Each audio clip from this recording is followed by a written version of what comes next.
घोटकी जे Mathelo road फाटक वेझो FFC Mirpur Mathelo जे resident manager Mohammad Salim Cheema पारां सिहत खाते ऐं घोटकी 91 रेडियो FM जे तावन सां हिकु रोज़ा मुफ़्त जनरल ऐं हेपाटाइटिस B/C जी चकास ऐं मुफ़्त वैक्सीनेशन कैंप लॻाई वई, जंहिंजो इफ़्तिताह ब्रिगेडियर मोहम्मद सलीम चीमा कयो। इन मौक़े ते घोटकी रेडियो जी स्टेशन मैनेजर गज़नफर बुखारी, तालके हॉस्पिटल घोटकी जे MS doctor Mir Hasan कोलाची,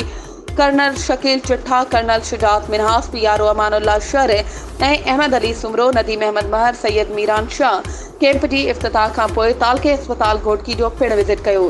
dialysis centre में मरीज़नि जो हाल मालूम कयो वियो ऐं डॉक्टर मीर हसन कोलाची खे अस्पताल जी बहितरी लाइ मशवरा ॾिना ऐं सहकार जो यकीन पिणु ॾियारियो। क़ाइमु कयल मुफ़्त मेडिकल कैंप मुतालिक़ मीडिया सां ॻाल्हाईंदे ब्रिगेडियर मोहम्मद सलीम चीमा चयो त रमज़ानुल मुबारक जे बाबरकत महीने में ख़िदमत जो अजर अल्लाह ताला तरफ़ां केतिरा ई दफ़ा वधीक हुजे थो।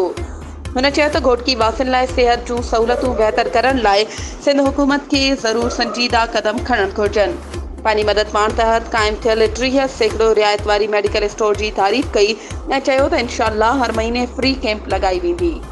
वधीक ख़बरुनि ऐं अपडेट्स जे लाइ असांजे चैनल खे सब्सक्राइब कयो